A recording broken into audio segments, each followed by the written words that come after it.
السلام علیکم ورحمۃ اللہ وبرکاتہ۔ بسم اللہ الرحمن الرحیم۔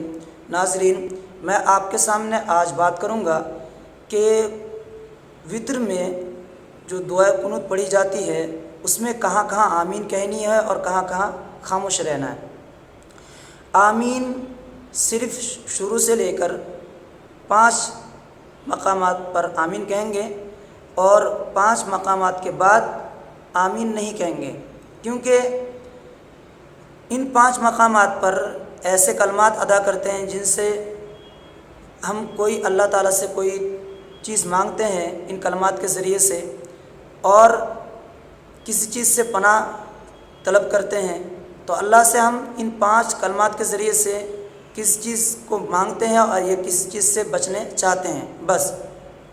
تو ان 5 مقامات پر آمین کہیں گے۔ اللہم اہدنا فیمن ہدیت، آمین۔ وعافنا فیمن عافیت، آمین۔ وتولنا فیمن تولیت، آمین۔ وبارک لنا فیما اعطیت، آمین۔ وقنا شر ما قضیت، آمین۔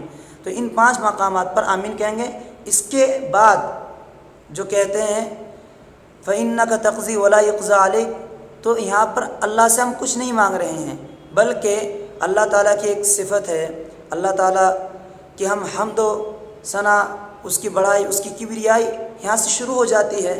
تو اب ہم خاموشی کے ساتھ اس کو سنیں گے، آمین نہیں کہیں گے،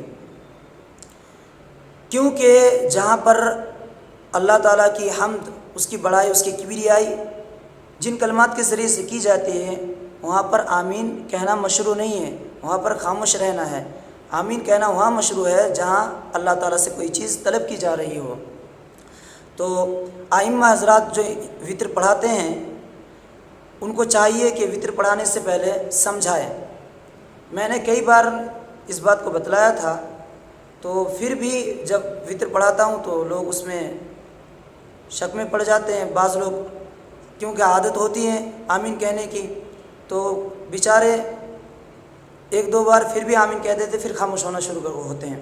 تو اس لیے جو ائمہ حضرات ہیں جو وتر پڑھاتے ہیں وہ لوگوں کو سمجھائیں، کیونکہ عوام اکثر 100 میں سے 2-4 ہی لوگ ایسے ہوتے ہیں جن کو قنوت کا ترجمہ معلوم ہے۔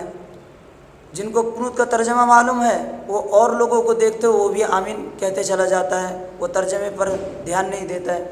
تو لوگوں کو سمجھائے، ایک بار بتلائے کہ بھائی ہم جو شروع سے لے کر آخر تک آمین کہہ رہے ہیں یہ ہم سے غلطی ہو رہی ہے، بلکہ آمین جہاں ہم اللہ سے کچھ مانگیں وہاں کہنا ہے، اور جہاں اللہ کی حمد ثنا، اس کی کبریائی، اس کی بڑائی ایسے کلمات ہوں، ایسے کلمات پر اگر امام خاموش ہوتا ہے تو تمہیں آمین نہیں کہنا ہے، یہ بات سمجھا دیں تاکہ لوگ اس سے باز آئیں۔ اللہ تعالیٰ سے دعا ہے کہ اللہ تعالیٰ ہمیں دین کی سمجھ عطا فرمائے اور دین کو سمجھ کر اس پر عمل کرنے کی اللہ تعالیٰ ہمیں توفیق دے، آمین۔ السلام علیکم ورحمۃ اللہ۔